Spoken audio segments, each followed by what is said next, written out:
$29 million to strengthen the political landscape in Bangladesh. বাংলাদেশের রাজনীতি শক্তিশালী করতে 2 সদস্যের একটি ফার্মকে যুক্তরাষ্ট্রের আন্তর্জাতিক সহায়তা সংস্থা USAID থেকে $29 মিলিয়ন সহায়তা দেওয়া হয়েছে বলে দাবি করেন প্রেসিডেন্ট ডোনাল্ড ট্রাম্প। পরে তিনি জানান যে একজন কট্টর বাম কমিউনিস্টকে ভোট দেওয়ার জন্যই এই সহযোগিতা করা হয়। এর পরিপ্রেক্ষিতে দেশ বিদেশে বিষয়টি নিয়ে তুমুল আলোচনা হয়।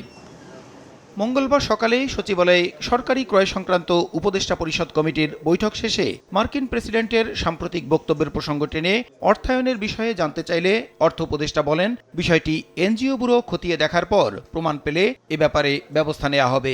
টাকা পাঠাতে আপত্তি নয়, ডেভেলপমেন্ট প্রজেক্ট এটা সরকারি প্রজেক্ট, বেসরকারি প্রজেক্ট, এটা কোনো আপত্তি থাকার কথা না, কারণ বেসরকারি প্রজেক্ট এনজিওরা অনেক ভালো কাজ করছে। এখন যদি এটা কারো কাছে যায় এবং এটা যদি আমাদের মানুষের স্বার্থের এগেনস্টে হয় বা কারো মোটিভেটেড কোনো এজেন্টটাকে করে, সেটা নিশ্চয়ই এটা দেখার বিষয়। ওটা যদি দেখা যায় তো আমরা চেষ্টা করব ভবিষ্যতে যদি এরকম মোটিভেশনাল প্রজেক্টের জন্য টাকা না আসে। বাজার পরিস্থিতি নিয়ে উপদেষ্টা বলেন, আসন্ন রমজানে নিত্যপণ্যের সরবরাহ নিশ্চিত করার পাশাপাশি দাম নিয়ন্ত্রণে কাজ করছে সরকার। চেষ্টা করছি যে রোজার সময় যেন কোনো রকমভাবে দাম না বাড়ে। প্রথমত হলো সরবরাহটা নিশ্চিত করা, যে কোনো জিনিসই কেউ দেশে স্থিতিশীলতা দরকার। ফ্যাক্টরি আছে, ভ্যালুয়েবল জিনিসপত্র আছে, গুদাম আছে, এগুলির প্রোটেকশন যদি না দেয় ব্যবসায় তো স্বস্তি অনুভব করবে না। রোজার পর মূল্যস্ফীতি 8% নামিয়ে আনা এবং আসন্ন বাজেট জুন মাসেই পেশ করা হবে বলে জানান অর্থ উপদেষ্টা।